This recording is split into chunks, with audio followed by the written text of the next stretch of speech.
Hi, everybody. We're here with Yaw Kyeremateng, who is an incredible performer, who is somebody who I think is known typically just by Yaw to everybody.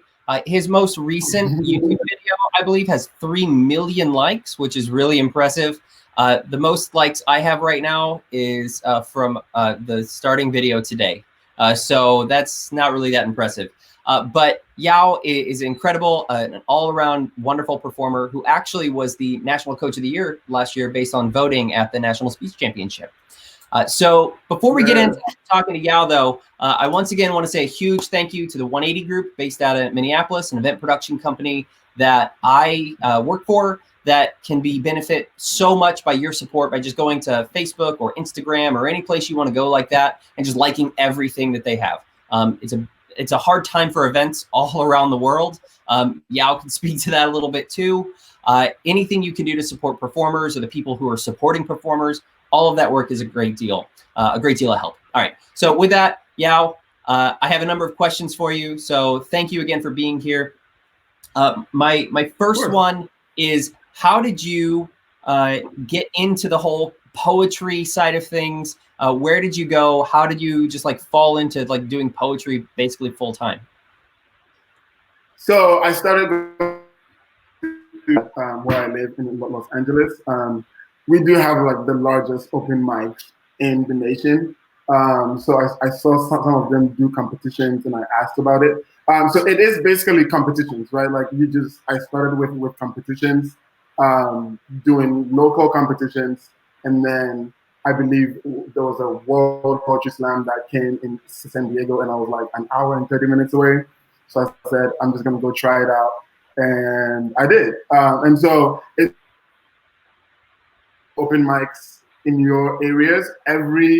Mostly every city has a slam team there, right? So I tried out for the slam team at Los Angeles, and that's how I made the team, and that's how I went to nationals in Chicago. Cool.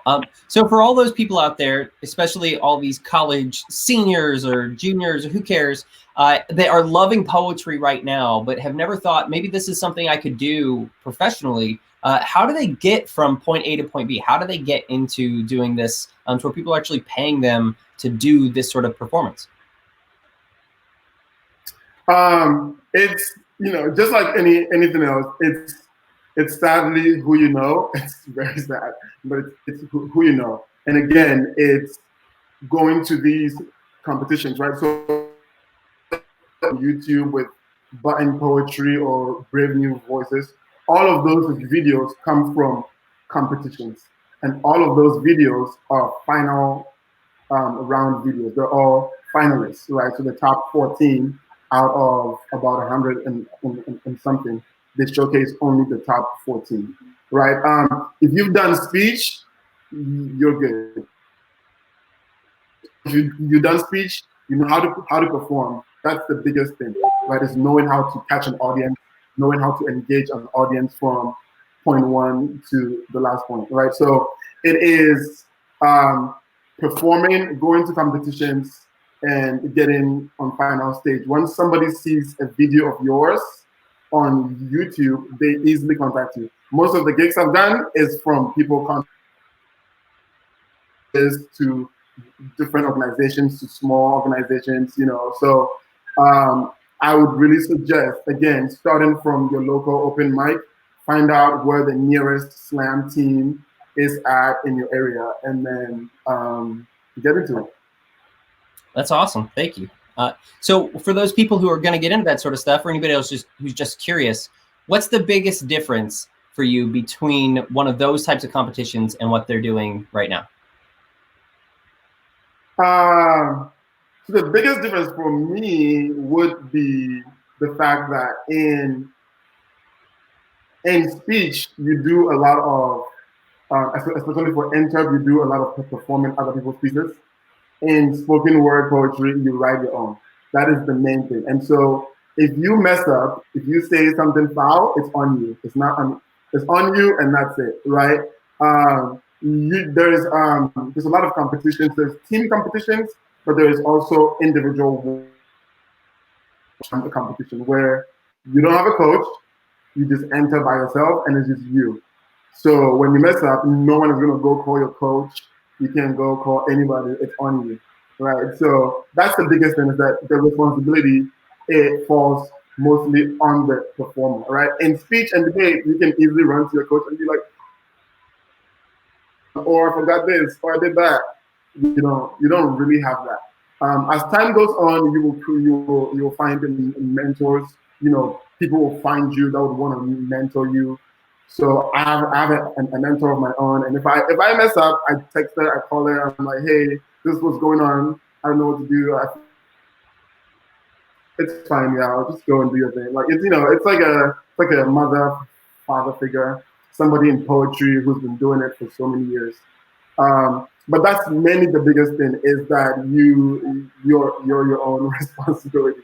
But other than that, a lot of the things are very, very similar, right? Whoa, one of you have 10 minutes in speech and debate. Uh, it's only 3 minutes and Right. 10 seconds. So you have to get used to that. It's good that there's always time limits. We've done that in speech and debate. There's still time limits in the spoken word world. If we go over time, you can easily be dropped. Like, it's not even a negotiation. It's just done. One other thing is that in speech and debate, you choose. We know the judges that are coming. Most of them are coaches. In spoken word and slam, the judges are random. They will pull them out of the street. Like, literally, they wait out and like talk about, we're looking for judges. Do you want to judge this cool spoken word thing? Everybody is random. It has its merits and demerits. But in speech and debate, the judges they know more about the activity, and so it's easier to judge. That's right. But in the spoken word world, they don't know anything about it. So they don't know anything about it. They don't know any of the performers. So they're not going to be biased, but there's a big chance they're not going to know what they're judging. So you just got to pick a battle.